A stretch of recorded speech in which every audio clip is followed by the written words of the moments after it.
So earlier last year, I started reading this 1,000-year-old wellness text, and I found it still very inspiring and unique. It's called黄帝内经, the Yellow Emperor's Internal Writings. And this book is said to be around 4,000 years old, but some of the topics it touches upon are somehow still relevant today, and I find it very fascinating. I mean, who would have thought that the wisdom from 4,000 years ago could still apply to the lifestyles today? And you're about to see this in a moment. But before I go any further, I'm just going to say that the format of this session, I'll be doing this around bi-weekly or so. No Chinese experience is needed, and it will be in English. In fact, the Chinese text is originally written in 古文, which is classical or literary Chinese. That means that even if you do have Chinese experience, it will help, but only to a limited extent, because the writing style is very different from colloquial or modern Chinese.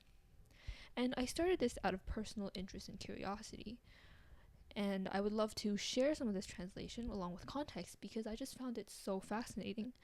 The different perspectives, the different view on wellness and healthcare, it's very different from a modern approach, yet somehow it's still relevant. And there's a lot of intuition behind it that really resonates with me. I will not be teaching Chinese medicine. It's not intended to make us all Chinese medicine doctors, but it'll be more just sharing my translation and learnings from here. The book is structured, and these sessions will also be structured, but it's not meant to be sequential or prerequisite, so each section will be independent of others. So that means if you miss one or you want to catch up on another, it should be alright and you wouldn't be missing out. Also, as with any very ancient text, there are some errors in the transcription, and when that happens, I'll stay true to the original text. If there are errors carried over from transcription, then I will carry them over as well and mention that, people think this is probably an error. But we'll never know for sure. So, as I was mentioning earlier, this book was written in 2700 BC. So that's over 4,000 years ago. I mean, can you imagine? What were people like back then? What was the lifestyle like back then? I know that many ancient Chinese texts originate around that time, including a lot of other books like He Tuo Luo Shu, which is a precursor to the I Ching, the Book of Changes. And because it's so ancient, this book also references lots of Taoist concepts. And furthermore, no one truly understands this book. It's written in classical Chinese literature, which is very different from spoken Chinese. And in reading this book, it will require some intuition to grasp the ideas. We'll see this come up later when we talk about yin-yang or 5 elements. And the book contents there's actually 2 parts. There's the Su Wen and Ling Shu. The second part, Ling Shu, we are not going to cover here. It's focused on acupuncture, and I haven't learned that yet. But the first part is Su Wen. The Su Wen structure is actually a dialogue between the Yellow Emperor and one of his many instructors called Qibo. It's a Q&A style book written to sort of learn about Chinese medicine fundamentals and covers the connection between nature's humans, yin-yang and 5 elements. And this is sort of meant to be a generic book on Chinese medicine and lifestyle wellness. And it's quite interesting if you think about it. 4,000 years ago, people were already writing Q&A style books. I mean, I think that's a very efficient way of writing. I think we should have more books written in that style today. It's like watching a podcast or watching an interview, but back in the day when you didn't have recordings, it was just reading a Q&A book. So anyways, you're probably wondering by now, I've had such a long introduction, but in this title, 黄帝内经, who is HuangDi? HuangDi is actually Yellow Emperor. Huang literally means yellow.